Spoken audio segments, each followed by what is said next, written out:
Have you ever heard about this crazy rule where you can use a DD Crow to stop a Cyber Angel Benten's effect from ever activating, but never sort of quite understood why that was the case? Well, in this video, I am going to explain to you why this is the case. So if you enjoy this kind of content, please consider subscribing, liking, blah, blah, blah, helping out the algorithm. You know what to do. With that being said, we are going to get straight into the video. So yes, DD Crow.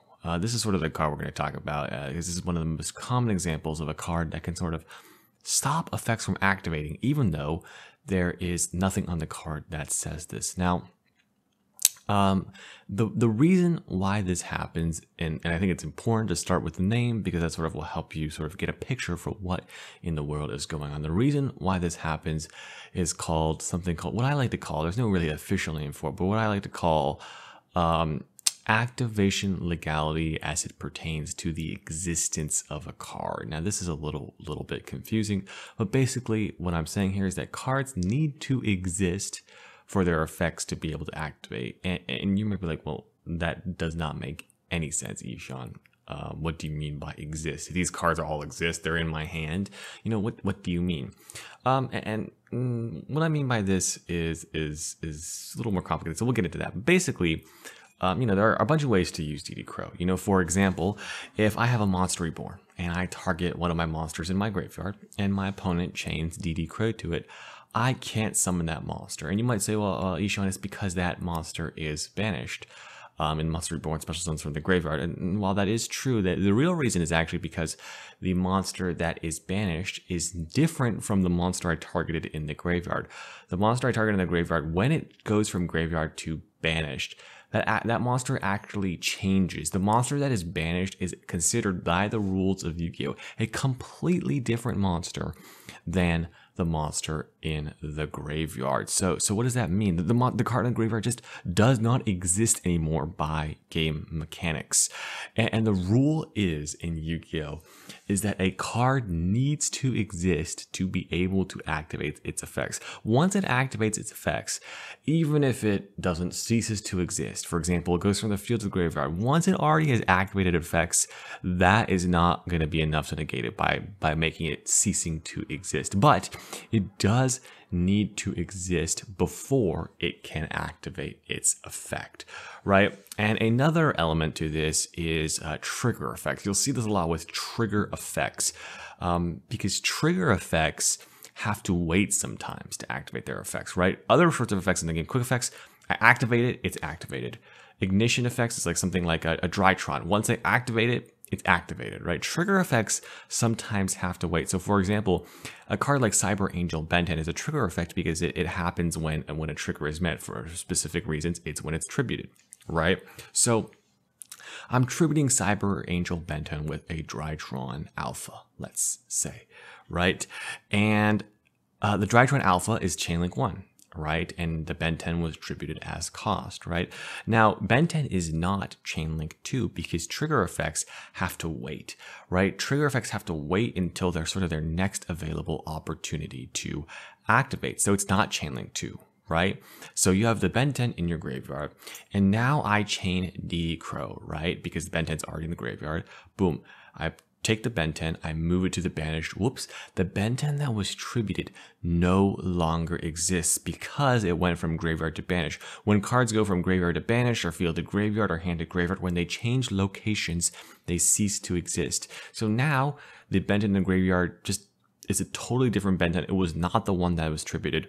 I can no longer point to the card that's supposed to activate its effect. I can no longer point to a Benten that was tributed, right? So when my chain resolves, now Benten has a chance to activate. However, that card does not exist anymore, and so it is unable to activate. So DD Crow really basically will only ever stop trigger effects from activating. And so how can you remember sort of that trigger effects don't activate in the middle of a chain? Well, here's a simple rule I like to remember, whereas trigger effects cannot be Chainlink 2 or higher, cannot be chaining 2 or higher unless they are chaining to another trigger effect. So what does that mean?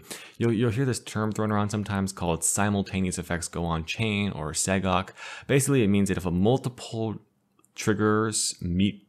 effects meet their trigger and they're sort of all waiting for a chain to resolve. Like, so let's say I do like chain link 1, chain link 2, chain link 3. I meet 3 triggers, right?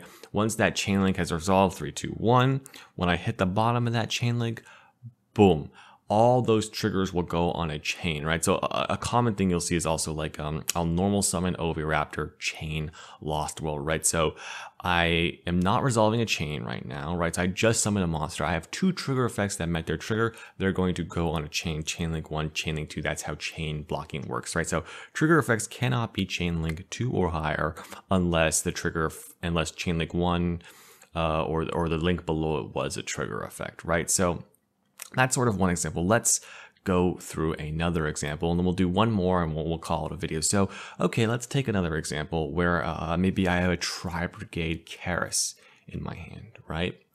Now I activate Tri-Brigade Karis, discard Tri-Brigade Kit, right? And boom. I have now activated an effect. It's not a trigger effect, it's an ignition effect, right? Because I just had to just activate it. And it's an ignition effect, right? But my kit is in the graveyard. Now, the kit can't activate just yet because it needs to wait for Karis to resolve before kit has a chance to activate. At this point, if you use DD Crow on that kit, right, that kit will be banished. And again, what did I say? When it went from graveyard to banished, that card doesn't exist anymore. So when that Karis resolves, when kit's trying to resolve it, it just can't, because there is no kit that was sent to the graveyard, right? There is no card that exists anymore, and so it can't activate. The card has to exist before it can activate. Okay, let's go for a slightly more complicated one. This is an old one, but a classic one. Whereas, okay, I activate Mystical Space Typhoon on your set Call of the Haunted, right? Boom, you chain Call of the Haunted, and you want to revive an elemental hero Stratos from the graveyard. So that's what you do. You revive an elemental hero Stratos, right? However, Stratos has a trigger effect when it's summoned. I get to search for a hero monster, but what are we? We're in chain link 2, right? So trigger effects can't activate right now. So we're gonna have to resolve the chain link. Okay, so Call of the Haunted has resolved, but then we have to resolve MST, right? MST destroys Call of the Haunted, sending Elemental Hero Stratos to the grave because Call of the Haunted has been destroyed. Whoops. Elemental Hero Stratos went from the field to the graveyard. Now there no longer exists an Elemental Hero Stratos that was just properly normal or special summoned, right? Because the Stratos in the graveyard clearly is a different card than the Stratos on the field, right? By at least by Yu-Gi-Oh rules. So there just exists no more Stratos to activate its effect. And so that's sort of what is going on here, right? When you can make a card cease to exist before it gets its chance to activate its effects, that's how it works. Now, for example, you got to be careful because if you wait for the trigger effect to activate, for example, if we go back to our Karis and our kit example where I use the Karis, discard a kit, and then I wait for the Karis to resolve, and then kit activates, then I chain DD Crow, that's not going to do anything, right? Because there is a kit in the graveyard, and it was able to activate. So now if I banish it now, if I send it to your mom's house, send it to the Shadow Realm, send it wherever, it doesn't really matter where it goes now. Once it's activated, banishing it is not going to stop it, right? So I hope I sort of helped you guys clear things up if this has been a ruling you've been confused about for a while. So yeah, that was the video, guys. This is Advanced Yu-Gi-Oh! Rulings Made Simple. My name is Yishan. If you enjoyed, please consider throwing me a subscription. And with that, I will see you guys in the next video.